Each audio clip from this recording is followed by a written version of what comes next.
friends, welcome to Ambience kitchen. நம்ம கிச்சன்ல இன்னைக்கு பாவக்காய் பக்கோடா எப்படி பண்றதுன்னு பாப்போம். அதுக்கு தேவையான பொருட்கள் பாத்தீங்கன்னா ஒரு 3 மீடியம் சைஸ் பாவக்காய் எடுத்து இந்த மாதிரி நடுவு நேரே கீறி அது உள்ள இருக்கிற விதை எல்லாம் எடுத்து இந்த மாதிரி நான் ஸ்லைசர்ல வச்சு ஸ்லைஸ் பண்ணி வச்சிருக்கேன்.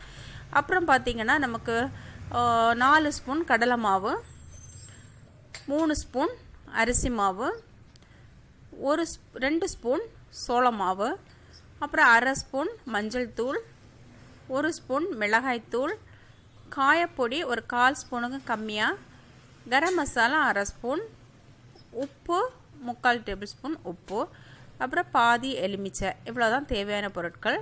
நம்ம ஒரு பேசின் எடுத்துக்கலாம். அதில் வந்து கொஞ்சமாக தண்ணி வச்சுட்டு உப்பு மஞ்சள் தூள் கலவை அதில் போட்டுக்கலாம். போட்டு நல்ல ஒரு கிளறி விடலாம். இதில் நம்ம அரிஞ்சு வச்சுருக்கிற பாவக்காயை வந்து இதில் போட்டுக்கலாம். போட்டோம் அப்படின்னா போட்டு ஒரு 5 நிமிஷம் மூடி போட்டோம்னா இதில் இருக்கிற கசப்பு தன்மை ஓரளவு மாறும். அப்புறம் இதில் புழு பூச்சி எதாவது இருந்தாலும் மாறி கிடைக்கும்.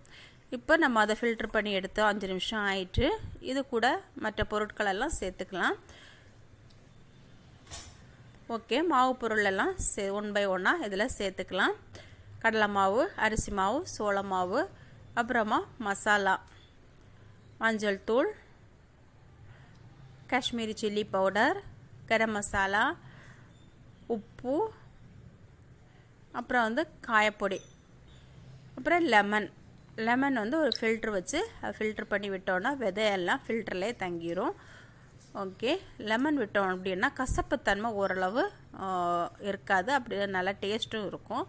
இப்போ இதை வந்து நல்லா கை வச்சு பிசைஞ்சிக்கலாம். தண்ணி எதுவும் சேர்க்க வேண்டிய அவசியம் இல்லை.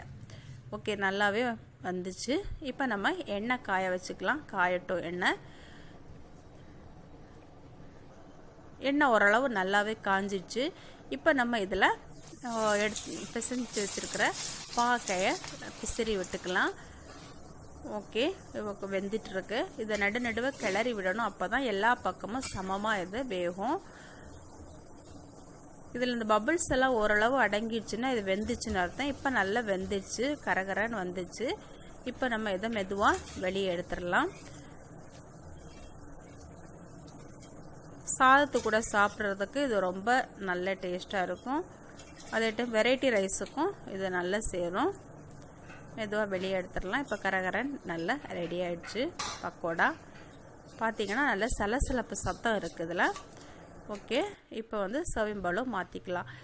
பார்த்திங்கன்னா நல்லா கரகரகரன் மொறுன்ட்டு நமக்கு பக்கோடா ரெடி ஆயிடுச்சு. டீ வச்சு இந்த மாதிரி டீ கூட சாப்பிட்டோன்னா ரொம்ப அருமையாக இருக்கும்.